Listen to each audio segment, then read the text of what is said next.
E aí vai até uma piscina, até um tanque, chamado Tanque das Ovelhas. Por que esse nome? Porque ali as ovelhas eram lavadas antes de serem mortas. A realidade de nosso mundo é assim.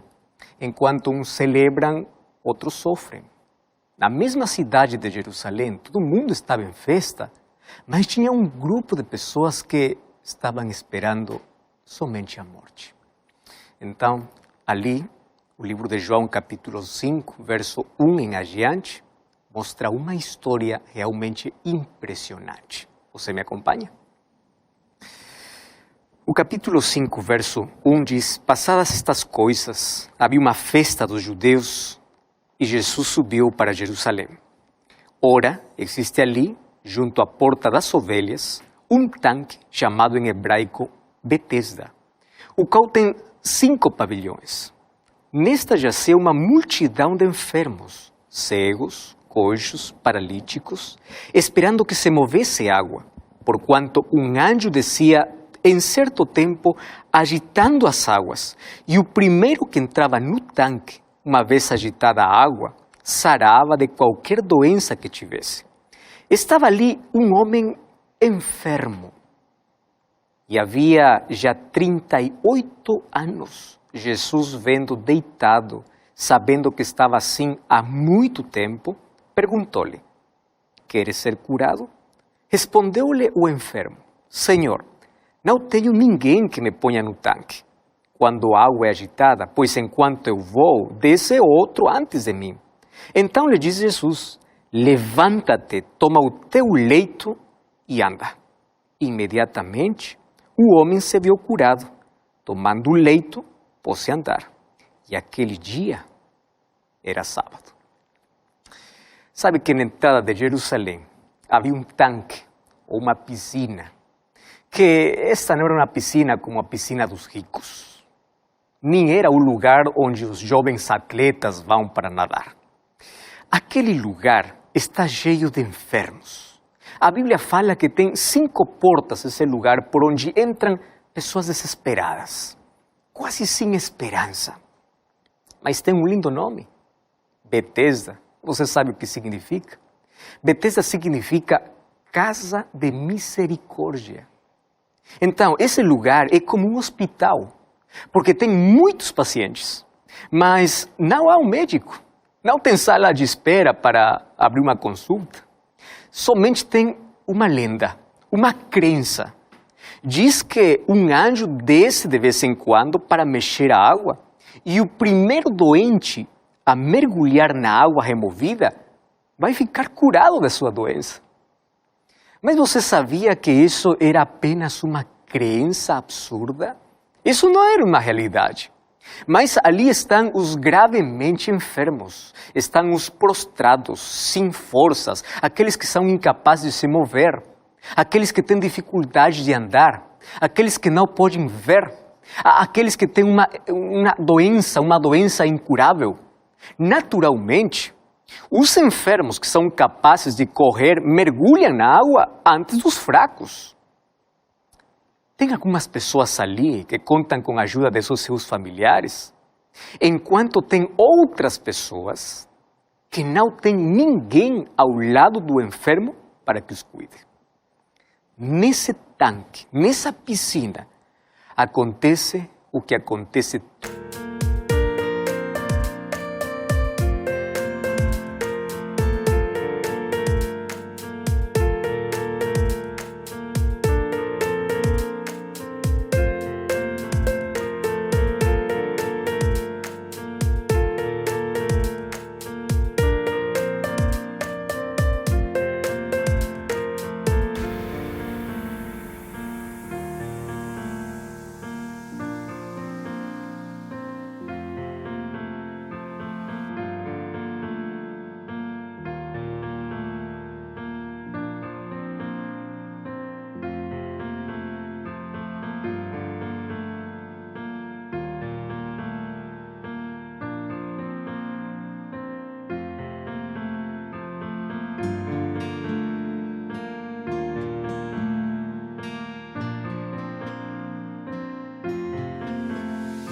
todos os dias no mundo.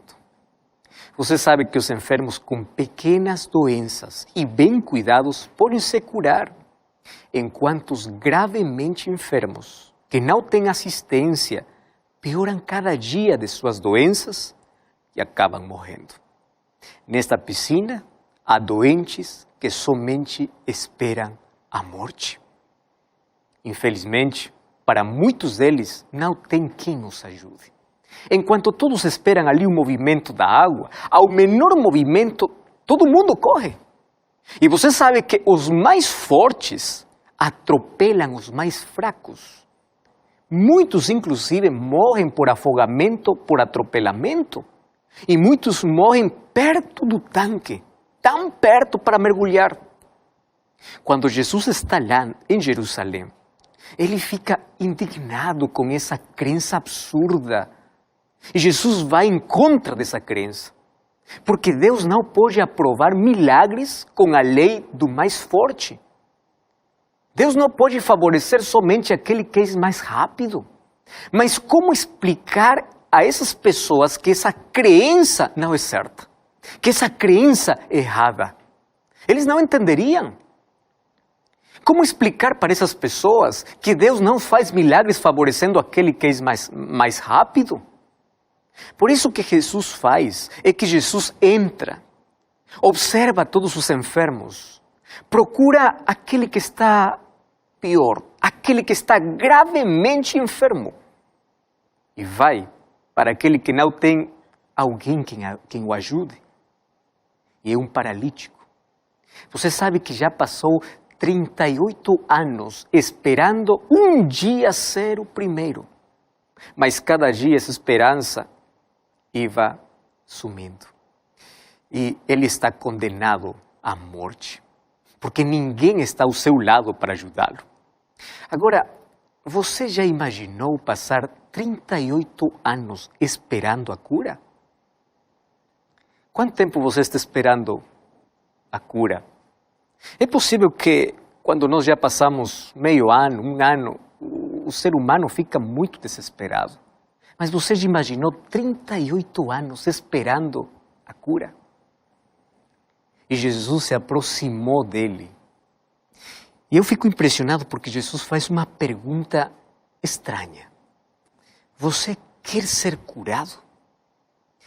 Você sabe que em todas as culturas, as perguntas permitem que as pessoas possam interagir.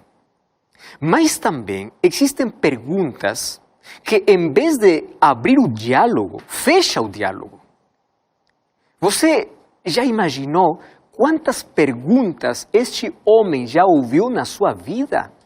Em 38 anos que ele está ali aguardando, esperando um milagre? 38 anos ele já ouviu muitas pessoas fazer perguntas diferentes. Por exemplo, alguém poderia haver perguntado: você ainda não está curado? Tem 38 anos aqui? Você sabe que tem tipos de perguntas.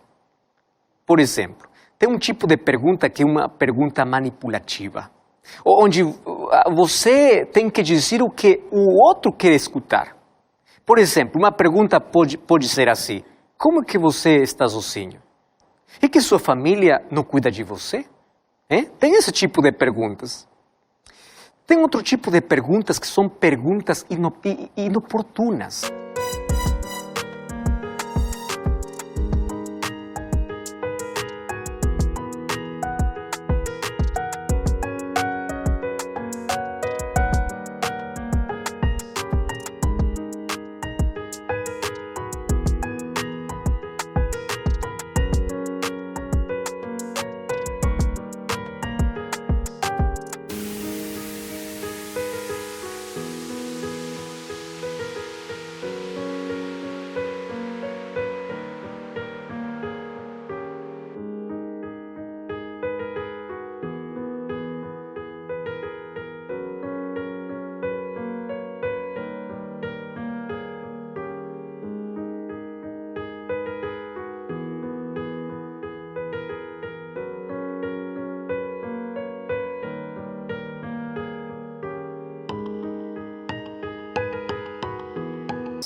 que essas perguntas machucam e colocam você em uma posição de inferioridade.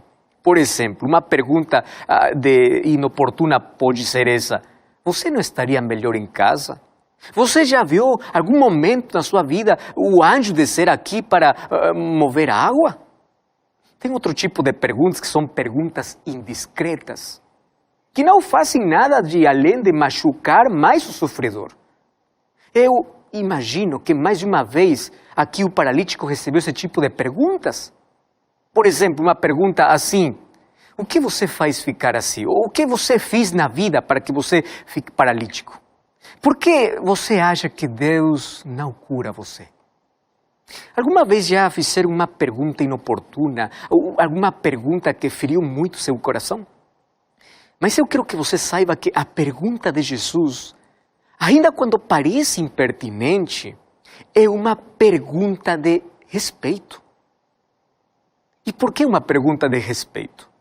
Porque Jesus não chega para impor, Ele não quer impor. Jesus respeita sua liberdade.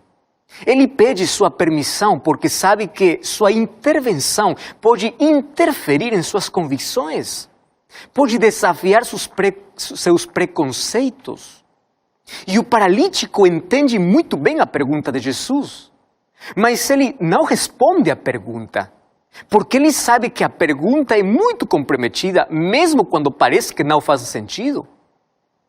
Então, o que faz o paralítico é simplesmente fazer o que ele acostuma fazer. E que coisa ele acostuma? Reclamar e lamentar. E sabe qual foi a resposta? A resposta do paralítico para Jesus não é: eu quero ser curado. A resposta era: olha, o que mais me dói é que eu estou só. Eu estou aqui sozinho. Eu não tenho ninguém. Eu sofro mais de solidão do que a doença. Você não acha que é o caso de muitos pacientes hoje? De muitas pessoas enfermas? Seu infortúnio se tornou no centro da sua vida. E que coisa consegue? Consegue um estado de autopiedade. Nos 38 anos, este homem foi perdendo a vontade de querer. Ele não sabe mais o que quer. Tudo o que sabe é que ele se sente abandonado. E a situação crônica de lamento por sua desgraça paralisou até mesmo sua capacidade de pensar. Esse paralítico tem seu espírito paralisado. Não somente seu corpo, tem seu espírito paralisado. Então Jesus tenta com sua estranha pergunta provocar uma reação. Jesus quer estimular sua vontade paralisada. Jesus quer acender em seu vazio mental uma centelha de fé. E por isso que a pergunta de Jesus, ainda quando o paralítico compreendeu, ainda quando ele entendeu, a pergunta de Jesus fica sem resposta.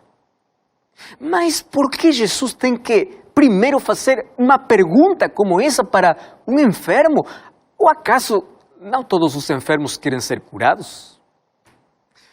E sabe que a resposta é: nem sempre. Nem sempre. É ali onde a pergunta de Jesus não é superficial.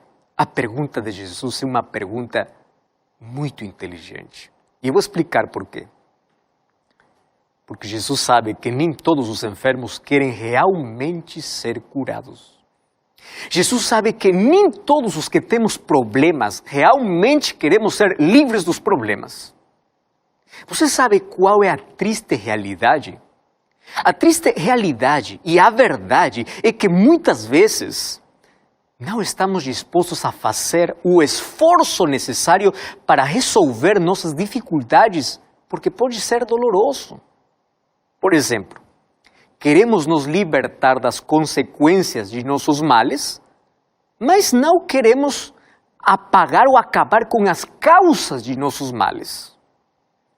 Tem muitas pessoas que querem se livrar das consequências do tabaco, mas eles não querem parar de fumar. Tem muitas pessoas que querem se livrar dos seus problemas, mas os problemas às vezes são consequências dos seus maus hábitos. Mas as pessoas querem se livrar das consequências, mas não querem cortar, largar ali os maus hábitos. Não querem abandonar as coisas que causam aquelas consequências. Você sabe que muitos dos nossos problemas são resolvidos quando, em vez de culpar aos outros, ou esperar que as outras pessoas mudem, nós começamos a mudar. Você sabe que existem pessoas que vivem acorrentados à escravidão, da qual, às vezes, têm estranhas satisfações? Tem uns especialistas que chamam isso de benefícios secundários. Eu vou explicar em que coisa é isso. Tem pessoas que, não importa quão dolorosa seja a situação que eles estão passando, mas ele não quer que essa situação possa ser resolvida. Por quê? Porque tem muitas pessoas que pensam assim: se meu problema é resolvido, então ninguém vai se preocupar por mim. Tem muitas pessoas que usam a desgraça da sua vida, o infortúnio da sua vida, para chamar a atenção das outras pessoas. Eu conheci uma pessoa que não queria ser curado porque tinha medo de trabalhar. Ele dizia assim: enquanto eu esteja doente, enquanto eu esteja enfermo, todo mundo vai ter compaixão de mim, vai me dar dinheiro, mas quando eu ser curado, ninguém mais vai dar o que agora recebo. Então, a pergunta de Jesus é muito inteligente. A pergunta de Jesus é: eu estou disposto para fazer um milagre na sua vida, mas realmente você quer? Porque se você quiser, eu posso fazer. Mas que coisa significa que eu possa querer? Eu tenho que fazer a minha parte. Eu tenho que abandonar aquilo que realmente causa o sofrimento. E Jesus sabe que esse paralítico, além de sofrer por muito tempo, hoje também tem muitas vítimas crônicas que tendem a perder não somente a esperança, mas também o desejo de cura. Essa era a situação do paralítico. Ele também perdeu o desejo de ser curado. Mas por isso Jesus, com muito respeito, está perto dele e diz: você realmente quer ser curado? Você sabe que todos nós, em algum momento de nossa vida, assim como o paralítico, temos que ser confrontados com a dura verdade de nossos bloqueios, de nossa incapacidade de seguir em frente porque estamos paralisados, porque estamos bloqueados por nossos fracassos pessoais, por nossas frustrações sentimentais, por nossos medos, por nossos mecanismos de defesa. Estamos decepcionados de nós, deprimidos por nossa incapacidade de sair do poço em que entramos. Às vezes estamos envenenados por nosso próprio veneno de rancor, inveja, ódio. Somos vítimas e somos ao mesmo tempo culpados de nossos maus hábitos ou de nossos relacionamentos tóxicos. Talvez como o paralítico, você sinta vontade de se libertar, mas você não sabe como, porque você acha que tudo isso é impossível. Muitas vezes você tentou mudar a sua vida, você sente que não pode avançar, você tem paralisia na sua vida. Então você diz: que coisa acontece com minha vida? Não consigo, já tentei, já lutei, já chorei, já fiz de tudo. Sabe que tem situações na vida em que a gente não consegue resolver os problemas sozinho. E aí, a decisão mais acertada, sabe qual é? É aceitar a ajuda daquele que pode nos ajudar. E você sabe quem pode ajudar para qualquer situação de nossa vida? Deus. Deus tem um remédio que seu coração precisa. Você está precisando não de um melhor emprego, você está precisando de Deus na sua vida. Você não está precisando mais dinheiro, você está precisando que sua vida tenha sentido. Então, você pode hoje experimentar na sua vida o poder de Deus. Mas Deus não pode te curar a menos que você não mostre a ferida. A menos que você diga, Deus, aqui eu estou, por favor me ajuda. Jesus sabe que este homem precisa sair dessa situação. Mas também Jesus sabe que este homem não tem nem força de vontade. E agora, que coisa Jesus vai fazer? Como Jesus vai ajudar uma pessoa assim, que leva 38 anos, onde já perdeu até o desejo de ser curado? E você sabe que é impressionante o que Jesus faz. Jesus não lhe diz, olha filho, vamos, eu vou te ajudar.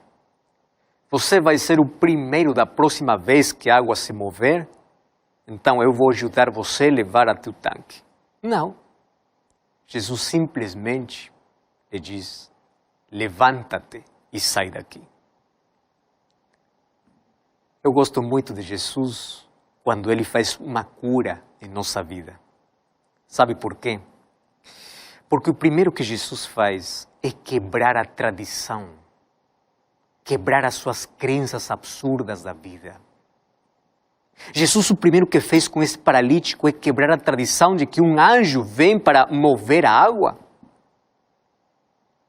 Jesus, o primeiro que quer é que você não coloque sua fé no movimento da água, mas que você coloque sua fé no Criador da água.